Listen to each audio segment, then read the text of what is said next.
सस्ने नमस्कार मंडळी, अजून एका नवीन व्हिडिओमध्ये तुमचे सर्वांचे खूप खूप स्वागत। आज आपण पुण्याहून मुंबईकडे जाताना बोरघाटातील नुकतीच सुरू केलेली बहुप्रतीक्षित अशी मिसिंग लिंक अनुभवणार आहोत। मित्रांनो, आज मी तुम्हाला अशा एका प्रकल्पाची सफर घडवणार आहे।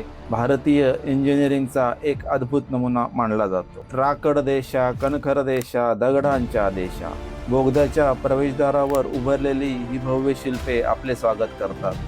हा फक्त एक रस्ता नाही, तर आधुनिक तंत्रज्ञान, वेग आणि निसर्ग याचा एक अप्रतिम संगमच आहे।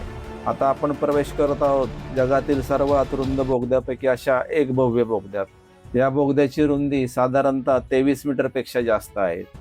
इथली आधुनिक प्रकाश व्यवस्था आणि फायर सेफ्टी सिस्टीम पाहून आपण क्षणभर भारतात आहो की परदेशात आहो असा भास होतो। आता आपण लोणावळ्यामधील प्रसिद्ध अशा लोणावळा धरणाच्या खालून चाललेलो आहोत। हा भव्य असा बोगदा तब्बल 8.9 किलोमीटर लांबीचा आहे।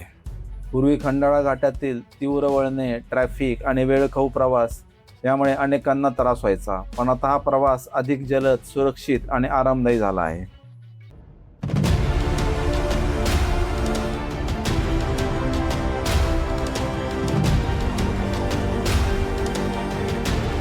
आता आपण पहिल्या बोगद्यातून बाहेर पडतो आणि हे पहा, बोगद्याच्या अंधारातून बाहेर येताच डोळ्यासमोर उलगडतं एक भव्य असं अप्रतिम दृश्य। समोर दिसतोय टायगर व्हॅलीवर उभारलेला भव्य असा केबल स्टेड पूल। हा पूल या प्रकल्पाचे सर्वात मोठं आकर्षण मानला जातो। साधारणतः 650 मीटर लांबीचा हा पूल आधुनिक इंजिनिअरिंगचा एक उत्कृष्ट नमुना आहे। डावीकडे आणि उजवीकडे अथांग दऱ्या, वर निळशार आकाश आणि या पुलावर पसरलेले हे भव्य शुभ्र केबलचे जाळे हे पाहताना ना खरोखरच अभिमान वाटतो। पुलावरून प्रवास करताना आजूबाजूच्या दिसणाऱ्या सह्याद्रीच्या उंच डोंगर रांगा, खोल दऱ्या आणि निसर्गरम्य दृश्यामुळे हा अनुभव अधिकच अविस्मरणीय बनतो। पुलावरील हा रोमांचक प्रवास करून आता आपण चाललोय दुसऱ्या बोगद्याकडे। हा बोगदा साधारणतः 1.5 ते 2.25 किलोमीटर लांबीचा आहे।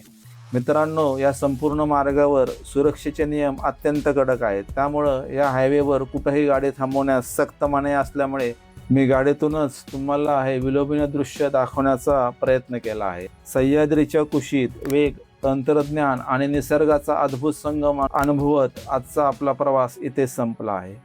व्हिडिओ आवडला असेल तर व्हिडिओला लाईक करा, तुमच्या मित्रमैत्रिणींसोबत शेअर करा आणि अशाच नवनवीन ट्रॅव्हल व्हिडिओसाठी चॅनलला सबस्क्राईब करायला विसरू नका। भेटूया पुढच्या एका नव्या प्रवासात। धन्यवाद। जय शिवराय।